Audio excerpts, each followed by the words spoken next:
Hey everyone, I'm back again. Uh, I read this article called Narrative Devices and the Autism Voice on a website called Disability Kidlit, and I just found it really interesting.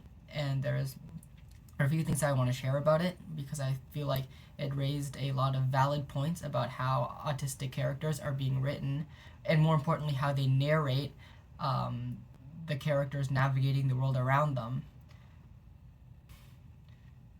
So frequently, we'll see autistic characters to be written with a very distinct voice, where we have things like word choice and sentence flow and grammar rules, and even presentation on the page, which could be modified. And there's nothing inherently wrong with doing such a thing, but they're commonly used for autistic narrators, and authors will find a very wide um, range of ways to convey their autistic characters and their different manners of thinking.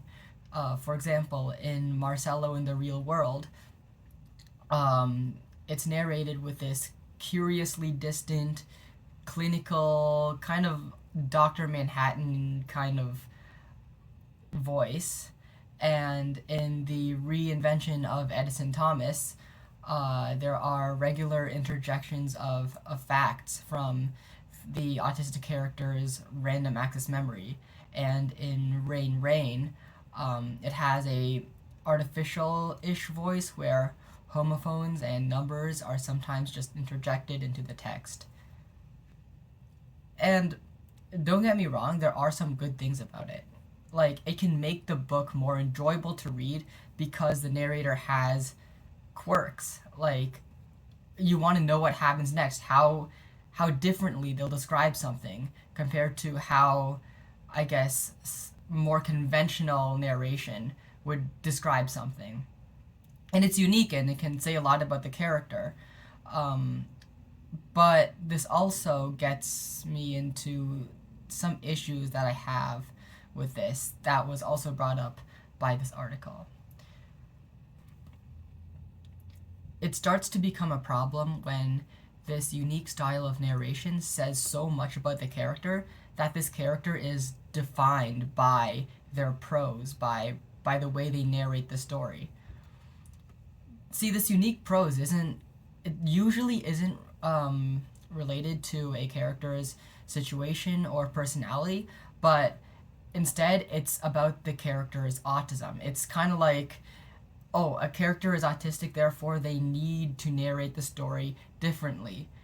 And it sets the character apart in an attempt to convey this autistic mind. And yeah, sure, it can paint a clear picture of the character, but it also further marginalizes or like alienates these autistic characters and treats them as other. And using this kind of prose can strip characters of their emotional depth, and well, it just forces writers to rely on this prose as a crutch to characterize their narrators. And when characters are only shown to have these superficial and uncomplex emotions, readers will assume that this is representative of the autistic mind. Like, all of these examples have prose that's overly analytical, but it's not a representation of autistic people. In fact, autistic people can have very strong emotions, but it's just difficult for them to express emotions. And when we can't express emotions in the right way and people give us weird looks, uh, well, it just causes us to suppress these emotions. Like, whenever we feel a certain way, if we're really happy or really sad, but we know that showing this kind of happiness or sadness will mean that people will look at us weirdly, then we'll go like, huh, okay, so how I show emotions isn't right. I just might as well not show emotions. And that becomes a problem because everyone writes from their experiences.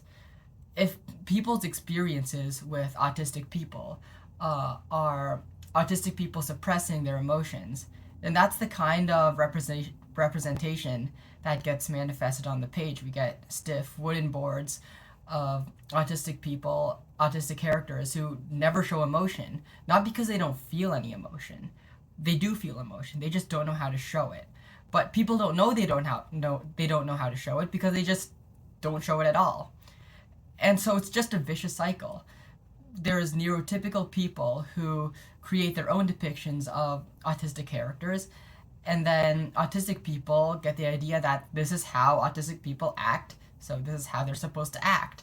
And then they act like that in real life, and then neurotypical people go like, oh, okay, yeah, this is how autistic people act, so this is how I'm going to write autistic people. And yeah, so we see autistic characters who can be happy, they can be sad, maybe they don't like being touched, but that's about it. We don't get deeper into these emotions. And I would argue that there's so much depth when it comes to autism, when it comes to any kind of neurodiversity, like the insecurity that can come from having a mental disorder. And disorder is not a good word. Like when people think disorder, they associate it with a bad thing. And there's a lot of insecurity that can come from this. But my question is then, why don't we see more stories tackling this kind of insecurity when it plagues every autistic person I know? And so, yeah, back to my point. This kind of autistic prose in writing, it doesn't give any further insight into the autistic character unless the characters themselves are well written. And this goes back to my point of it being a crutch. Like, it's not inherently bad to use autistic prose.